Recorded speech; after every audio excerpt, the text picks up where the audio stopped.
Maharashtra TV news, आवाज सर्वसामान्यांचा। Breaking news. Dhule ते चांदवड टोल प्लाझावरील कर्मचारी कपातीला तीव्र विरोध।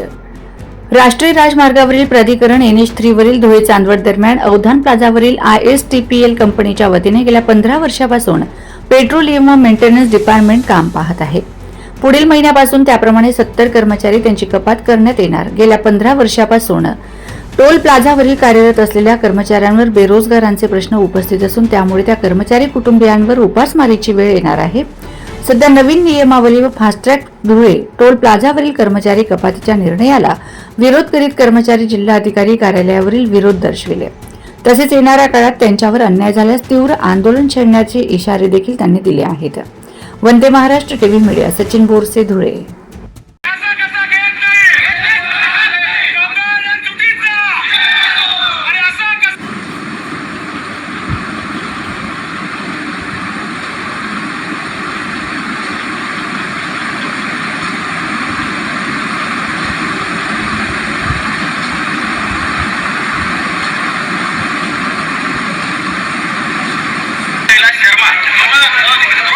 मॅनेजर म्हणून काम करीत आहे।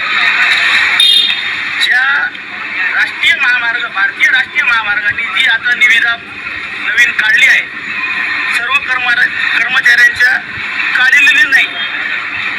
कारण की येत्या 15 वर्षापासून आम्ही सर्व कर्मचारी जवळजवळ ऑपरेशन विभाग आणि मेंटेनन्स पेट्रोलियम विभागामध्ये 250 कर्मचारी कामास आहे। या निविदेमध्ये स्टँडर्ड BOQ म्हणून सण काढण्यात आला आहे नॅशनल हायवेनी। यामधील असं कोणत्याही कर्मचारीचे आश्वासन दिलं नाही की हे कर्मचारी इथं पुढील काम करतील। आता आम्ही जवळजवळ 15 वर्षापासून या टोल नाक्यावरील काम करीत आहे। जीवनाच्या पहिल्या पायरीपासून आम्ही तिथे कामाला लागलो, परंतु आज नॅशनल हायवेनी जसं फॉर्म टाकला त्याप्रमाणे आमच्या टोल नाक्यावरती फॉर्म टाकून दिलाय। आज कर्मचारींचा चुराडा झालाय। उपासमारीची वेळ आलेली।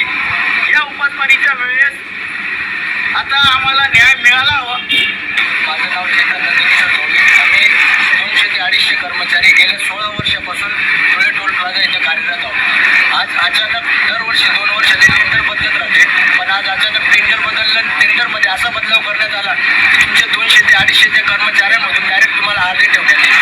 अर्धे ठेवण्यात येईल म्हणजे अचानक आमच्या पोटावर उपासमारीची वेळ आलेली त्याकरता, आणि हे फास्टॅग आल्यामुळे हे सर्व झाले असल्या कारणामुळे आज आम्ही कलेक्टर साहेबांना निवेदन देण्यात इथे आलेलो आहे। तरी आमची कलेक्टर साहेबांनी या गोष्टीची दखल घेऊन आमच्या कर्मचाऱ्यांच्या सोबत राहून आम्हाला मार्गदर्शन करावे आणि आमच्या पाठीशी न्याय देण्यात। वंदे महाराष्ट्र टीव्ही न्यूज, आवाज सर्वसामान्यांचा।